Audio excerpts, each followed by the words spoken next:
jungle love, love, hey, Hi, I'm Berna Agan, your host for this special edition 15 Minutes with Elle Moon, hosted by Moonscope Records. And with me now is the artist herself. Bonjour everyone, it's me, Elle Moon, and I'm really excited to be answering some of your top questions. We're glad to have you. Thank you, I'm glad to be here. I'm just going to go straight into our questions. All right, So beautiful. first off, how did you come up with the title Jungle Love for this song? I came up with the title Jungle Love when I was having a conversation with one of my former lovers. We were reminiscing over the past after many years of having not spoken to each other.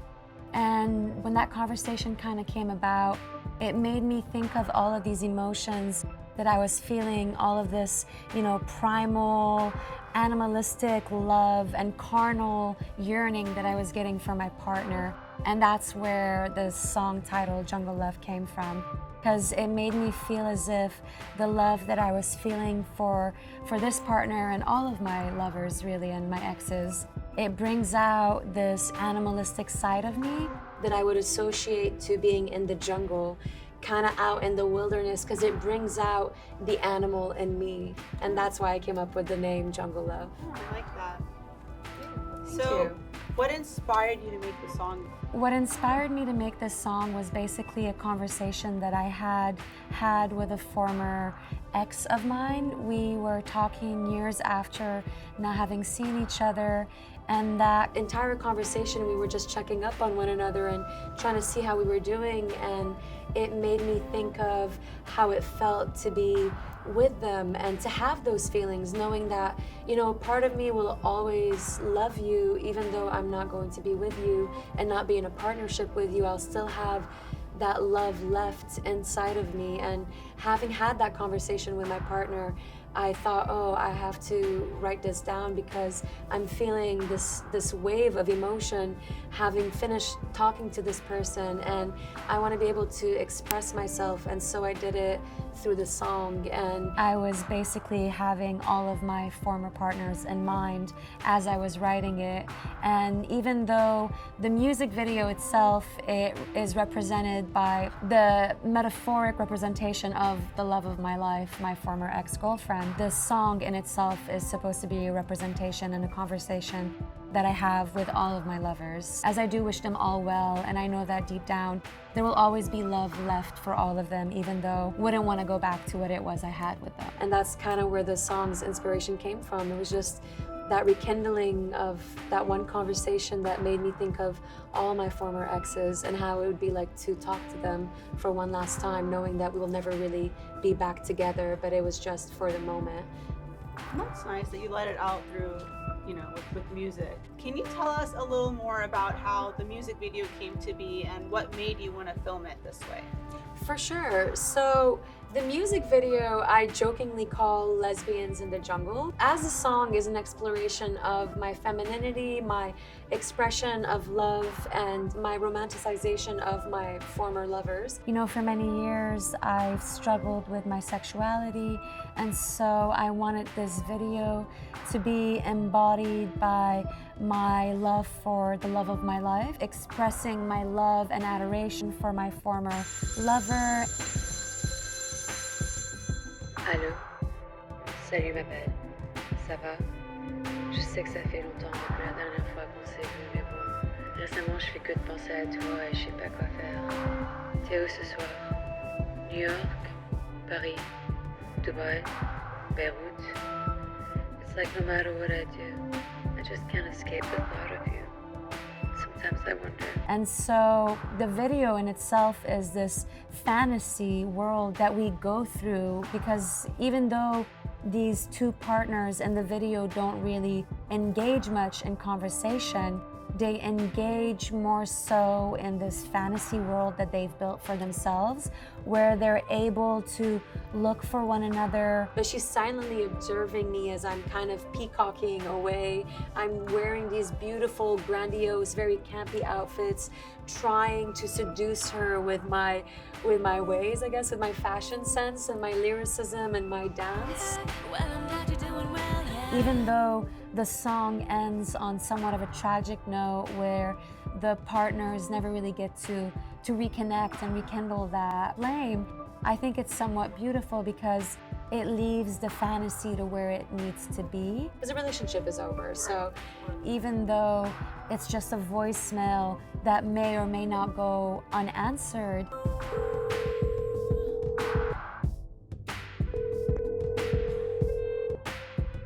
sorry, but the person you called is not available. When you have finished recording, you may hang up or press 1. the video in itself is this beautiful journey through the past as I reminisce through the relationship that I had with the love of my life and the yearnings that it brought about and the primal feelings of love that it elicited from me. All of those things put together are what made this video so special to me because it was just supposed to be this perfect representation of my bisexuality, my love for my former ex-girlfriend, as well as my love for my own femininity and my own sensuality and wanting to express my divine feminine nature in ways that I wasn't able to before through my looks, through the song, through the backdrops, and through the lyrics themselves, and all of it put together. That's nice. Thank you. Did releasing the music video cause any drama with your family? I know you're coming from a Middle Eastern family, so how did that go? Luckily, this video didn't really stir up a lot of drama when it came to my family. I'm very blessed and fortunate to have come out to my parents at the age of 21. I do feel very fortunate in the sense that this video didn't really bring about a lot of tense conversations. I lead my life very openly, and so my parents are very aware of my sexuality. And coming from a traditionally Arab, household, I felt really guilty having to repress this side of me, and I felt as if I was lying to my parents for so many years as I was just struggling with my sexuality. So by the point at which I finally came out and told my family that I'm bisexual and I wasn't afraid, they've embraced me and they've accepted me and accepted that side. And they've been very supportive of my music, my career, and my relationships. And so when I was coming up with this music video, I was a little nervous, more so about the fact that I was going to be showing some skin for the first time, because I'm kind of a prude, for the most part. And so my main concern was just the fear that, are they going to be comfortable with the idea that I'm showing a little bit of skin and these bikinis and sexy lingerie outfits? I just want to make sure that it's sexy and sensual, but not distasteful. I usually make it a point to send them all of my music videos, but this one in particular, I didn't really feel comfortable sharing with them, just because I do wear a lot more revealing outfits, and I don't necessarily feel comfortable having my parents see me in that way, even though I want to be able to express myself in that way and have no issues whatsoever being true to myself. I just know that I want to be mindful of the relationship that I have with my parents, and even though they're fully accepting and embracing of my sexuality and my artistry and my sensuality, I personally wouldn't feel comfortable making them see me in revealing outfits. That's just a personal choice, because I don't want them to feel uncomfortable watching it. So that was my main concern. My main concern was more so, am I showing too much skin?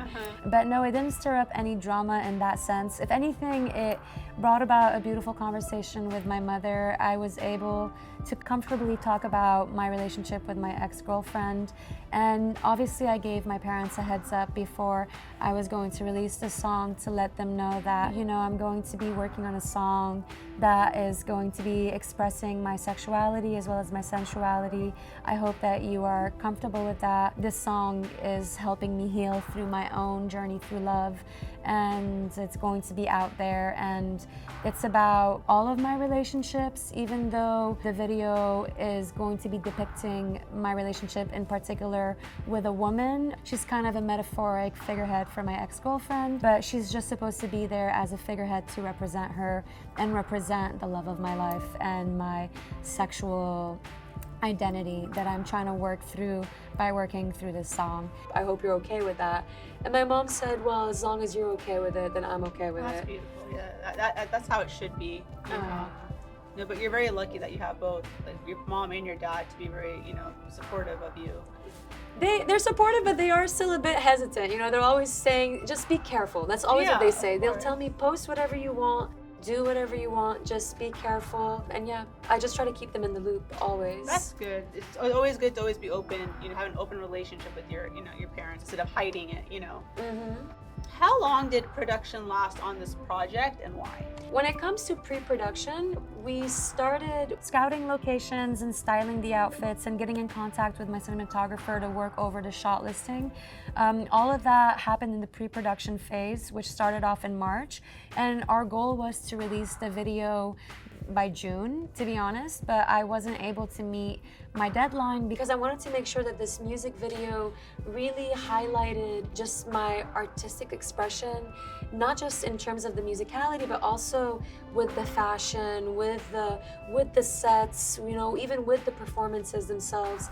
We wanted to make sure that everything really fit together well, and so spent the first 2 months looking over locations, outfits, scheduling with my wonderful cinematographer, Mr. David Haynes. We basically had gone over all of the logistics within the first 2 months, and once we were good with the shot listing and with what we were going to work with, we went ahead and broke down production into 2 separate production dates. We did half of it in April, right before my birthday, and then we did the other half in May. When we were done filming, it took me about 2 months to do the post-production, to do all the editing. The reason why, however, it took us until August 30th to put out the video was because there was some drama behind the scenes that delayed the overall process, and that is why I wasn't able to put it out in time.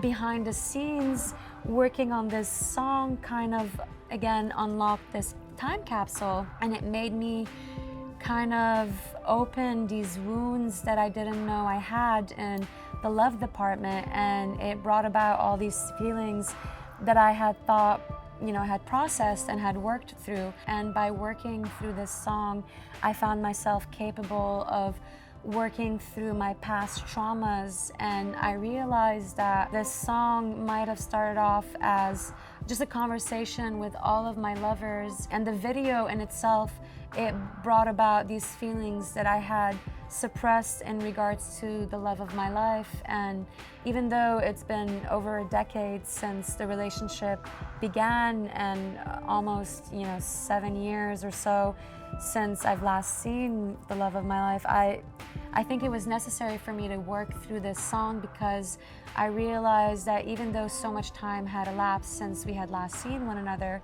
this song and video brought about a lot of honest conversations that I needed to have with myself in terms of the types of partners that I attract into my life, the type of relationships that I used to be attracted to. I realized through this song that a lot of the relationships that I idolize and put on a pedestal were very traumatic, and that for the most part, a lot of these relationships were very one-sided and obsessive, and they kind of thrived off of my inner child having to fight for love, because growing up I used to romanticize trauma, not just because of the environment in which I was brought up in, but mainly also because of the type of TV and the type of books and the type of media that I was consuming as a teenager, where I thought it was normal to romanticize traumatic relationships and chaotic relationships for that matter. I found myself idolizing these very toxic and abusive relationships between partners such as Chuck and Blair from Gossip Girl. I don't know if you guys are big fans, but that's one of my favorite shows growing up. And I would recreate that same toxic pattern in my relationships, and I would seek out either emotionally unavailable partners or simply emotionally abusive partners to fill that need that I thought I needed to have to fight for love, to fight for a relationship that neither one of us needed to be in, to be honest. And so working on this song helped me come to terms with the fact that my love language was trauma for the last decade or so, and I for the life of me, could never go through that again. I don't want to have an unhealed inner child seeking out emotionally unavailable partners or emotionally abusive partners. This song and video, it might have been delayed in the way that it was supposed to come out, but it really helped me go on this healing journey because it made me realize that I had so much unhealed trauma in terms of all of my relationships, and that I was toxic in the most part for wanting to draw these toxic partners into my life and wanting to keep them. And so that's what Jungle Love was for me. The video, it was a beautiful way to express my femininity, my sensuality, and my sexuality, but it was also in the back end a beautiful way for me to kind of come to terms with the fact that I need to heal from what it is that I thought love was, because clearly I don't know what I'm doing, and I didn't know what I was doing back then, and I don't want to romanticize trauma. I don't want to romanticize abuse, and I want to be able to have healthy, long-lasting, reciprocal relationships. And so this song really brought about so much drama behind the scenes, in a beautiful way, drama that I needed to go through. I was done with the video by beginning August, and by mid-August I was hoping to put it out, but the drama, which we shall talk about, is the reason why I wasn't able to put it out in time, because I got a little distracted. Yeah, I'm assuming, I was about to say, was it a love kind of situationship or? I would say it's most definitely a situationship. Yeah. I wouldn't call it love, but I would definitely say that it was a distraction indeed. Well, hopefully it's all resolved now. It's cleared, you know. The haze has cleared. That's good. I'm much happier, much better. The clarity is finally set in, and I'm just really glad that the song is out. I'm really happy because, you know, it's a lot of love. It's something that I've been wanting to put out for a while now, and just don't want to feel delayed in my creativity and in my work, especially not over some silly guy or... You wear so many interesting outfits in this video. Can you rank them all for us and tell us which is your favorite and why? I love styling my music videos. I love being able to find beautiful dresses, and with each of these outfits, I was really going for a jungle-inspired theme. And a lot of these outfits too, I just designed on the spot, but my top 5 in order from least favorable to most favorable, well, I would say my top 6, because I also have the bikini from the shower scene. I would say that one would be number 6, as it's the most simplistic one. It's very raw and organic, and it's just a bikini with a necklace. Number 5 would be my Eve look. I love the Eve look, but I think in terms of the other ones, I just love the way that the other ones came off a lot more because they were a lot more risque. Number 4 would be my Clio. That's with the elephant trunks. I love the La Piste L'Azul, the blue stone, the Yes, piece azul. yes, that the blue stone with it. the emerald, all of that put together. It has a very tribalistic, ancient Egyptian callback to it, and it's a very raw and animalistic print to it, which is what I really loved about putting it together. And the necklace is a handmade necklace that I got actually from Madrid when I was there with the family. So when I designed it and put it all together, it came out really beautifully. Number 3, I would say, would be The Fleur de Lys, which is the peacock one. Okay. It's the one with the bird headpiece and the wings. I really like that one because it's a little risque. It shows my body parts in the features. It's really drawn in, but very soft. The necklace as well was another piece that I had gotten from Mexico with my mom. My mom had actually picked it out. And so I paired it with this outfit and the other accessories that I had bought from Carnaval as well as from online. And it's supposed to pay homage to ancient Egyptian mythology and my peacockish ways, because I'm trying to be very grandiose in the way that I'm presenting myself and trying to seduce my partner through my outfits.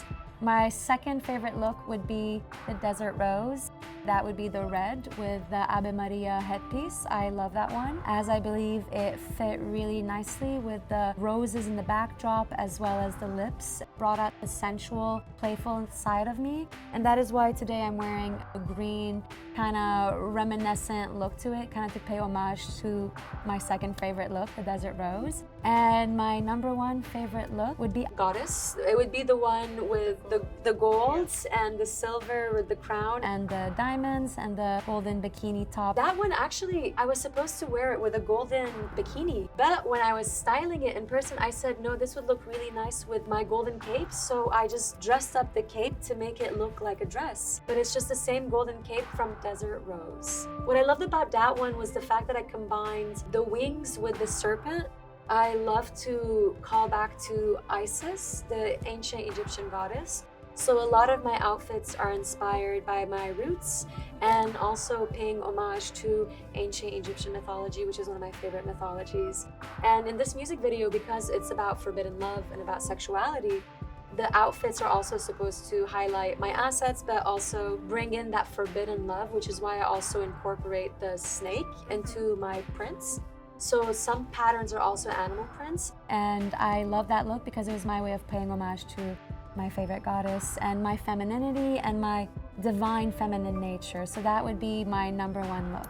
Those are my top 5 looks. I tend to style all of my outfits for all of my photo shoots and my music You videos. did a good job. Thank you. Thank you.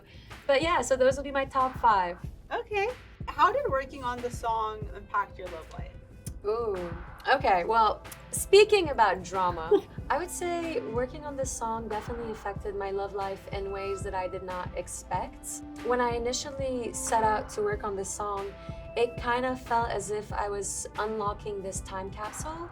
It reminded me of all of the feelings that I had set aside for my ex-girlfriend, because the journey really started with me kind of coming to terms with how that relationship ended, with all the trauma that came from that relationship, and with me kind of accepting how things are today and how much I've changed and how much I've grown and learned from the relationship, and kind of letting go of the guilt that I feel for never being able to apologize for how things ended in that relationship. So even though this video started off as an exploration of my sexuality as a bisexual woman and my femininity and my sensuality and just me processing my feelings for my ex-girlfriend, I found myself coming in contact with someone that I used to be in love with years ago and that I hadn't seen in over 5 years.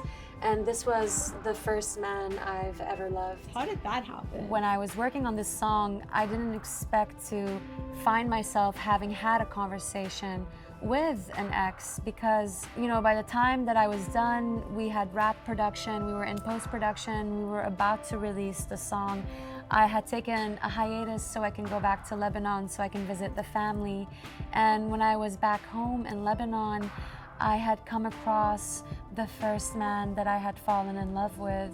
This man was someone that I grew up with. He was a family friend and someone, you know, that I romanticized and idolized my whole life. I had this huge crush on him. And, you know, I watched him grow up from a distance because, you know, he's a family friend. And even though I've known him for nearly 2 decades, I don't feel like I've ever really known him. I just romanticized the idea of him. And so years ago, this man that I had a huge crush on and I reconnected when I was in my mid-20s. And, you know, we went out and we had this beautiful romantic night. And then we started talking, and when I pursued this relationship with this man, it had been long distance, and even though we were miles and miles apart, we had spoken for about a year. But when I was young, you know, I was stubborn and I wasn't willing to accept that. I just knew that this was the man that I had a huge crush on growing up, and I just really wanted to see him again, and I wanted to talk to him. I wanted to get to know him because, you know, when we had spent that time together, I came to fall in love with his character, his values, his morals, and I thought that his values and morals aligned with mine. And so I really just wanted to get to know him because I had feelings for him that I had been harboring my whole life, really, and I just wanted to be able to see those feelings through. But again, you know, I don't see the point of having a long distance relationship, but when I was younger, I was stubborn, and when I pursued relationships, I feel as if I approached them in a lot more forceful way than I would now. Nowadays, I don't chase, I attract or simply communicate. I don't force things on anybody or a partner who doesn't want to be with me. I don't see the point of wasting anybody's time. I don't like drama, I don't like chaos. I'd rather have peace of mind and peaceful relations. And so I would save up money just to go see him in Paris. And the last time that I had seen him, first thing he said was, don't expect anything to happen. Just because you came all the way here doesn't mean that something's gonna happen.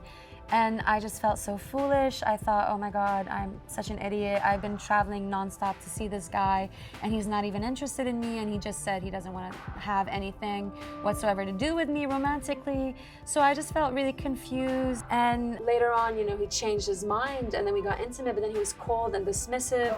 it felt as if it was catering to his needs at the expense of mine. I felt as if I was giving up my power to cater to his needs. And when I took a step back from all of that situation and when I left, I hadn't seen him since. And when I wanted to go back and visit him, he told me that if you ever come back, I'll kick your ass. He said what? When you wanted to go see him in Paris? He literally said he'd kick my ass if I ever went back to see him. What? Yeah. Why? You don't say that. I mean, there's like so many ways to say that I don't want to see you or like continue whatever this relationship thing that you guys had going on. Like he could have vocally said it to you, like, I mean, to kick your ass if you come to see me, like, who says that? Like, It's weird, and this is a grown-ass man. A I'm grown-ass a woman. man, I'm right? petite. He's bigger than me. and the fact that this is also, I believe, This is a family friend. Yeah. So it's someone that we know that I grew up with. clearly shows no respect to you or to your brothers. Yeah, I mean, I know. Yeah, it's very disrespectful. I was really caught off guard, and that's why I lashed out. And mind you, I feel bad. I said some awful things that night. But you were hurt. I was Makes hurt, sense. but still, like, it's not an excuse, and I take accountability for my actions. I lashed out and projected my own insecurities onto him. But yeah, it triggered me, and then I hadn't spoken to him since, because that was the last thing he said to me, and I didn't know how to deal with that. So when I walked away from this, I haven't even thought about this relationship because I never had a chance to grieve it. I jumped into a serious relationship with my ex-boyfriend right after, was in a committed relationship for about 2 years, so never really got to deal with the emotions or the trauma. But the way that I perceived it was that this was just someone that I was in love with that never loved me, and this was just someone that I was pursuing who wasn't interested. And so the drama is basically after 5 years of having made peace with the idea that this man never loved me, when I ran into him again, I was back home visiting the family, and I had seen him twice. The first time that I had seen him, I apologized because I really did feel bad and I wanted to take accountability for my actions because I did change. I'm not that person. If I'm gonna be in a relationship, I want to be with a partner who wants to be with me, and I don't want to force anything or have any form of confusion. So I don't really draw that type of personality in anymore. And so when I saw him and we hung out and we apologized, I thought, oh, perhaps I could see him again without issues because I'm able to have this normal relationship with him. We were very respectful towards one another, but it was when I had seen him the second time that this man proceeded to love bomb me and telling me these things that I never expected to hear from him. He told me that I was the best thing that happened to him in Paris. He caressed my chin. He told me that I was so special to him, that he felt really bad back then because he wasn't in the right place or in the right state of mind, but that if things were different today, it wouldn't be the same situation. And so that left me feeling so confused. He asked me to send him my song, my music video, which is why this relates to this song, because I had told him that I had been working on it when I was with my family, and when we were all alone, he proceeded to ask me for an uncensored version of it, which I thought was inappropriate. Oh, wow. But I thought, okay, you know what? It seems like you're hitting on me, and it seems like you're clearly interested from the way that we are interacting. And we spent another night together, driving around, talking, and I got to see this man for who he was, and I thought, oh my God, this entire situation really changes the way that I view this relationship, because the way that I had looked at it, I thought that it had been a one-sided toxic relationship. And when he said all those beautiful things to me and love bombed me in the car and told me how special I was to him and how different things would have been had they had happened now, a part of me believed him.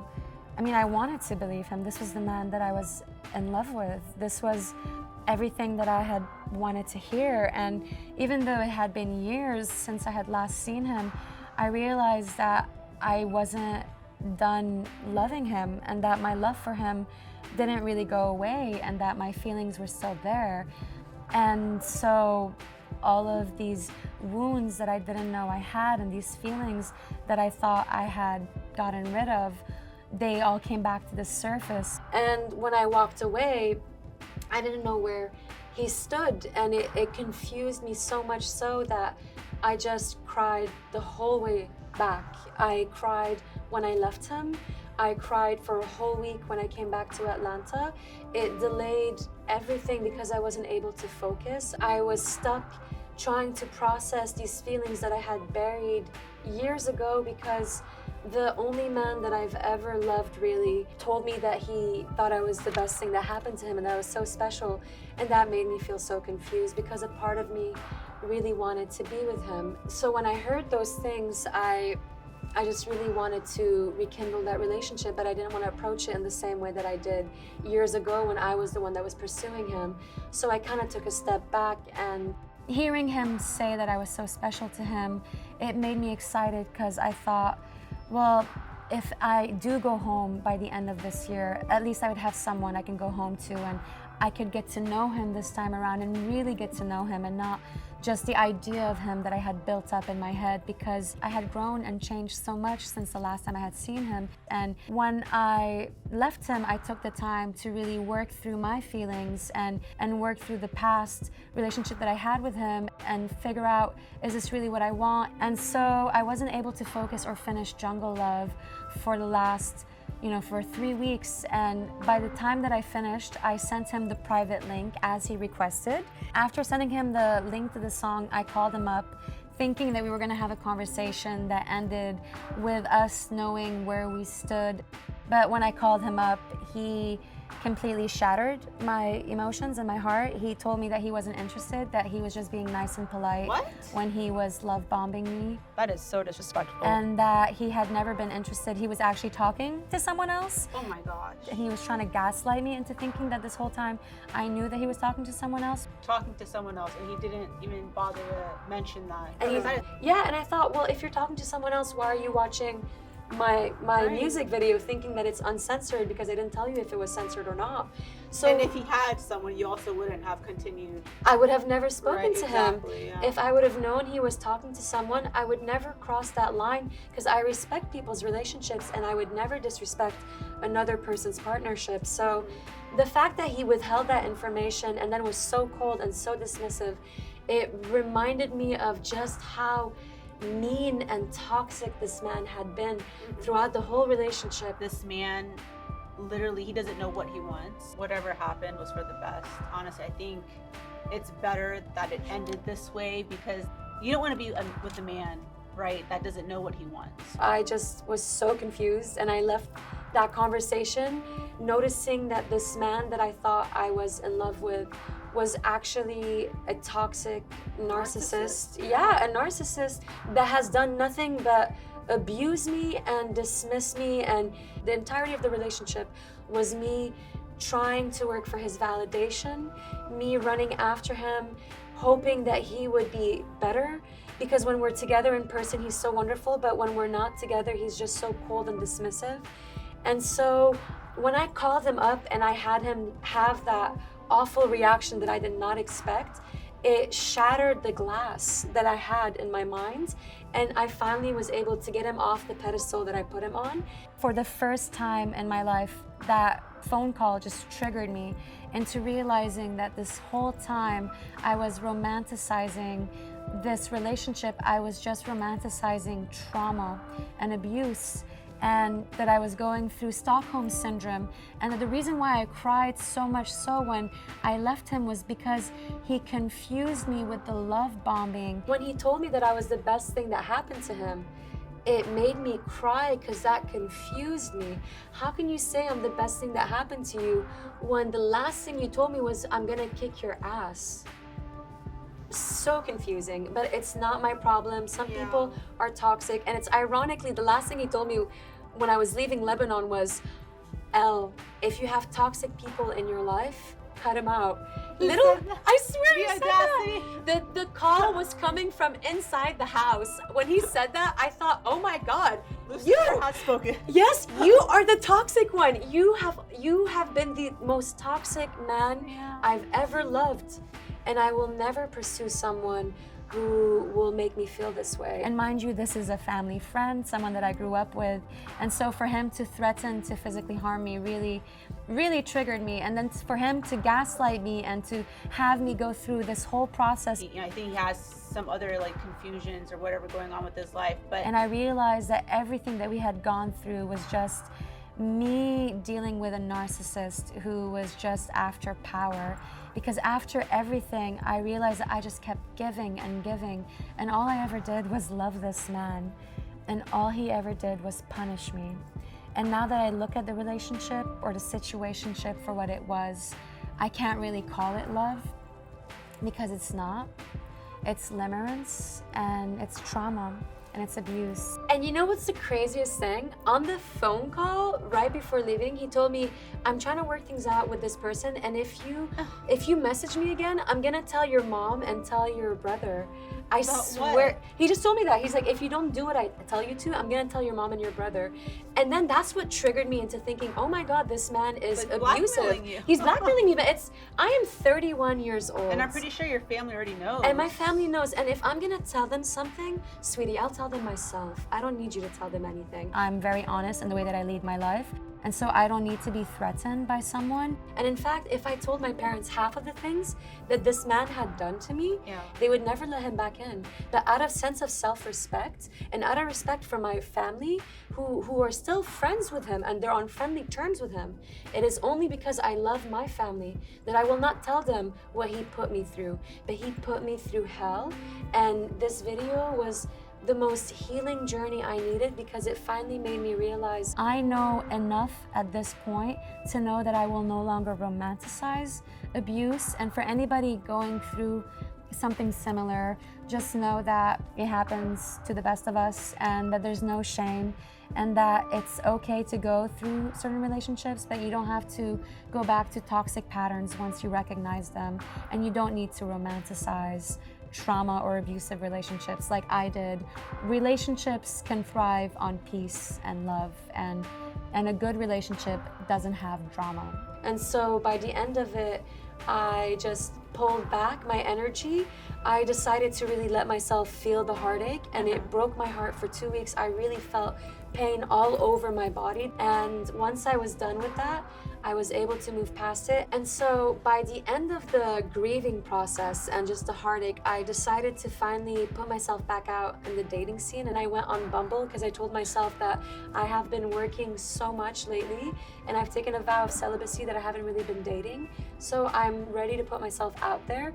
And so I downloaded Bumble and Hinge, and I set up my profiles, and I start matching with some people. And that's when I randomly matched with my ex-girlfriend's cousin, who the song is about. Matched with your ex's cousin? Oh my God, that is hilarious. And so I realized that that was a sign from the universe letting me know that this is the right time to put out the video. And so I went back into the editing room, finished the song, went to the studio, made sure to fine tune it, and this is when we put it out about 10 days ago today, and here we are. Divine timing. I mean, isn't that just crazy how it worked out like that? I mean, everything, has a reason. I'm really glad that I was able to go through that, and I feel as if Jungle Love in itself was such a healing journey for me behind closed doors because it helped me come to terms with the fact that I was a victim of Stockholm Syndrome, but that I no longer am a victim of Stockholm Syndrome. And that in itself, that clarity helped me take back and regain my power, and it helped me move past it and end a relationship and a toxic situation. And I will not make the mistake of going back to that. So thank you. Appreciate you. If you could go back in time and undo any of your past relationships, is there anything you'd change? Ooh, that is a very good question. I wouldn't change a thing because I wouldn't want to compromise where I'm at today, because I think that everything played out the way it was supposed to, even though I would apologize or maybe refrain from hurting the ones that I loved in the process. If I could take anything away, it would be the pain that I caused to the ones that I loved. But I wouldn't change anything about the relationship and how they ended. because I feel as if it was my relationships that helped shape me into the person that I am today. Every relationship that I had taught me something about myself and about my past and about my inner child. And today I would never see myself dating the people that I dated in the past. Not to take anything away from them, but just to say that I've learned so much, I've grown so much, I've healed so much. And I feel so blessed to be where I'm at today and really excited for this chapter in my life and the type of love that I'm going to be bringing in, because I'm excited to see the type of relationships that I will be bringing in moving forward. I'm looking for more stability. I don't want drama. So no, I wouldn't really change anything from the past, and I would just hope to have more peace and love. You know, hopefully, with the experiences you had in the past, you know what it is that you're looking for, and you know your values. Yes, I think that's the most important thing, knowing my worth. I think a lot of the relationships that I had in the past were very one-sided, or it was always me chasing someone because I thought that love was something that you had to fight for, something that you pursued. I'm okay with pursuing people if they want to be pursued, but I will never force my love onto anyone who doesn't want it, and I don't want to have unreciprocated relationships. And so I feel as if I'm really happy to have gone through all of the lessons that I had in the past, because I wouldn't be where I'm at today. But I'm really excited for the new relationships that I'm going to create and the new memories. And so I just want to continue on my own healing journey and have music and art be the vehicles that help me express those emotions and help me free myself and release myself from those emotions, all the while still having the ability to fully feel them and not suppress or bottle anything anymore. Because I used to do that. I used to bottle up my feelings in the past because I was so afraid to feel. But now I'm at a point where I'm okay with just letting things be what they're supposed to be. You know, I'd wish all my partners love and wish them all well. I hope that they all have beautiful lives. Even though we don't end up together, I wish that they all simply have the best in this world, because I don't need to romanticize my exes for me to know that they all deserve the best. And accepting the things that I can't change. And just focusing on what I can change, and just focusing on myself, because you can't change people, but what you can do is change how you react to certain situations and certain people. Absolutely. But yeah, so Well, thank you so much, Elle Moon, for coming and doing the interview with us. I'm pretty sure your fans are going to be really happy, and they're going to eventually know more about you in the future. thank you, Berna. I really appreciate it. And thank you guys so much for asking us all these wonderful questions. I love being able to share my music with you and my videos and my artistry and all its facets. And so having the opportunity to come here with the people that I love, being able to share what I love with you, all the ones that support me and my music, it really means a lot to me. Merci beaucoup à tout le monde. Je vous adore tous. Merci. je vous adore, merci beaucoup. So And that's all that we have today for today's show. Thank you for watching, and hope you guys have a good day. Bye. Au revoir. Merci tout le monde. ciao, merci.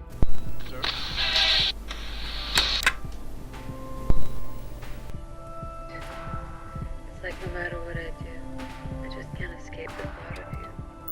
Sometimes I wonder. Giving me fever now.